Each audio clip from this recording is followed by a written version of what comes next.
देखो भाई, मुझे ये वाली बात मैंने काफी ज्यादा हैरान कर दिया, क्योंकि इंडियन हॉरर मूवी वाकई में 500 करोड़ के क्लब में एंट्री ले चुकी है, जहाँ पे स्त्री 2 मूवी भाई जो कि हॉरर कॉमेडी यूनिवर्स को एस्टेब्लिश करती है। और अगर मैं पर्सनली तुम्हें बताऊं तो मैं सही तुम्हें बता रहा हूँ, मैंने कभी भी एक्सपेक्ट नहीं किया था कि यार ये पिक्चर वाकई में 500 करोड़ रुपए कमा लेगी। इवन यहाँ तक कि पिक्चर को देख भी लिया था मैंने, तब भी एक्सपेक्ट किया था कि यार 350 करोड़ या फिर ये 400 करोड़ के सर्कल में घूमेगी। अगर ज्यादा से ज्यादा भी कुछ कमाया तो 400 करोड़, दैट्स इट। लेकिन इसने 500 करोड़ रुपए कमा लिए मेरे भाई। जहाँ पे देखो तुम और मैं ये वाली बात तो अच्छे से समझते ही और जानते भी है कि लाइफ में नामुमकिन चीजों को भी मुमकिन बनाया जा सकता है, पर शर्त उसमें ये है कि आपकी उसमें अच्छी नीयत हो, क्योंकि आपकी जिंदगी का जो मयार है वो आपके अच्छे ख्यालात को लेके ही तो तय होता है। और साथ ही साथ यहाँ पे ये वाली बात को भी समझना बेहद तुम्हारे लिए और मेरे लिए जरूरी है, क्योंकि कहीं ऐसा ना हो कि नामुमकिन चीजों को मुमकिन बनाने के लिए हम क्या से क्या कर दे। क्योंकि सोच के देखना मेरे भाई, अगर एक तू चाहता है ट्रेन को अपने हाथ से रोक दे, पूरा जोर लगा ले, गान का जितना जोर लगाना आगे लगा दूं मैं, पर उस ट्रेन को मैं अपने हाथ से रोक नहीं सकता, क्योंकि ये मुमकिन ही नहीं है। बस जिन चीजों को हम मुमकिन बना सकते हैं अपनी लाइफ में, उन्हें ही सिर्फ और सिर्फ हम मुमकिन बना सकते हैं। एंड जहाँ पे देखो स्त्री 2 मूवी के मेकर्स अगरचे अपनी पिक्चर के बारे में कुछ भी दिखाते थे जिसका मेक सेंस नहीं बनता, तो क्या पब्लिक उसे फिर भी पसंद करती? कभी भी नहीं करती, क्योंकि लोगों को अच्छा अगर माल देखने को मिलता है तभी उसकी परवाह करते हैं, वरना कोई भी किसी की परवाह नहीं करता। इसकी बेस्ट मिसाल तो 15 अगस्त को मिली थी, 2 मूवी रिलीज हुई थी खेल खेल में, और इसके अलावा जॉन एब्राहम की वेदा मूवी रिलीज हुई थी जिसकी परवाह किसी ने भी नहीं की। जहाँ तक अगर मैं तुम्हें पर्सनली बताऊं तो वेदा मूवी मुझे पसंद आई थी, मगर खेल खेल मूवी का जो कंटेंट था वो देखने लायक तो दूर की बात भाई, उसके आसपास रहना भी मेरे लिए तो एक अजाब बन गया था। क्योंकि तुम यहाँ पे इंडियन सिनेमा की हिस्ट्री ही देख लो, जिनमें कितनी मूवी हॉरर को लेके आई, पर पब्लिक का उतना रिस्पॉन्स कभी भी ना मिला उन्हें जितना उन्हें मिलना चाहिए था। क्योंकि बचपन मुझे आज भी अपना याद है, जहाँ पे मैंने पुराना मंदिर, पुरानी हवेली और भी काफी पिक्चरें देखी थी, जिसको देखकर गांड मेरी वाकई में फट जाती थी उस टाइम पे। लेकिन उसको लेके मेरे माइंड में वो वाला नहीं होता ना माइंड की यार ये पिक्चर इतना कमाल है, क्योंकि उस मूवी में वो बात नहीं थी।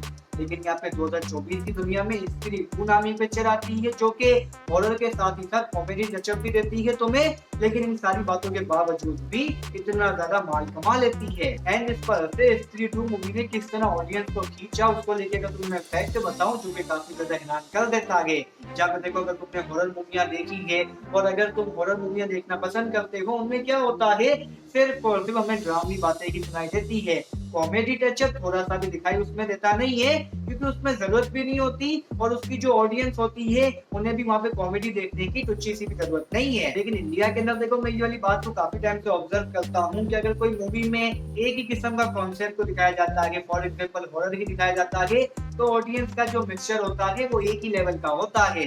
लेकिन उसमें अगर कॉमेडी नैरेटिव भी डाल दिया जाए तो दो ऑडियंस यार खींचे चली आती है। एंड जहाँ देखो, इसके अलावा इस हॉरर कॉमेडी यूनिवर्स की एक पिक्चर रिलीज होती है भेदिया, जो कि मुझे काफी पसंद आई थी, पर उस मूवी को इतनी इज्जत ना मिली। हालांकि तुम्हारे भाई ने उस मूवी का रिव्यू किया था, पॉजिटिव रिव्यू किया था, मुझे आज भी याद है कि मूवी मुझे पॉजिटिव ही लगी थी। लेकिन इसके अलावा भी ऑडियंस यार उस मूवी को कोई रिस्पॉन्स ना दे सकी, जिसके पीछे देखो रीजन समझ आता है। जहाँ पे देखो भेदिया को आज भी हम एक तगड़े लेवल का वेलफुल भी देखना चाहते हैं, लेकिन उन लोगों ने तो कुत्ते का लेवल दिया है, लिटरली बता रहा हूँ, जो कि काफी ज्यादा नेगेटिव बात है। क्योंकि तुम अगर स्त्री 2 का सीन देखते हो जहाँ पे भेड़िया भैया की एंट्री देते हैं, तो वहाँ पे वो भेड़िया का जो खौफ होता है तुम्हें फील इतना नहीं होता। ऐसा लगता है कि कुत्ता आगे आगे, तभी राजकुमार राव ने बोला कि यार ये कैसा कुत्ता है। क्योंकि अगर तुम एक वेयरवुल्फ को बनाते हो सीजीआई की मदद से, तो उस वेयरवुल्फ को भाई टचअप भी दो ना उस कदर का, ताकि कोई कुत्ता ना बोल सके उसे। काफी बुरा लगता है, क्योंकि भेड़िया को कुत्ता बोल दे तो मुझे बुरा लगता है, क्योंकि एक सिनेमा का पार्ट है हमारा भेड़िया। तो वैम्पायर तो आने की बात आगे, और हमने वैम्पायर को लेके बात करी दी है, तो वैम्पायर और विजयनगर सिनेमैटिक यूनिवर्स की अगली पिक्चर है, जिसमें आयुष खुराना तो होंगे ही, पर इसके अलावा वरुण धवन का भी बोला ऐसा जा रहा है कि उसमें उनका पार्ट है। एमयू के कदर का पार्ट नहीं है, अच्छा लेवल का पार्ट होगा, ऐसा रूमर्स के अकॉर्डिंग बोला जा रहा है। बाकी क्या तुम बताओ, तुम इन सारी बातों को लेके क्या सोचते हो, तुम्हारी क्या ओपिनियन है, और ये भी मुझे लाजमी से बताना क्या स्त्री 2 डिजर्व करती थी 500 करोड़, मुझे बता सकते हो लाजमी से। मैं जानना चाहूंगा तुम्हारे सारे के सारे ओपिनियन लाजमी से कमेंट सेक्शन में। और भाई इस हॉरर कॉमेडी यूनिवर्स का फीचर लिटरली बता रहा हूँ काफी ज्यादा मुझे बवाल किस्म का दिखाई दे रहा है। बस तमन्ना भाटिया को पिक्चर में ले आओ, माँ कसम फर्स्ट शो फर्स्ट डे देखने जाऊंगा अगली बार। पूरी पिक्चर में होनी चाहिए। हाँ, गाना नहीं, गाना देखने में जब मैं गया था मूवी को। खैर बस like share subscribe must video पे, तो फिर बाय।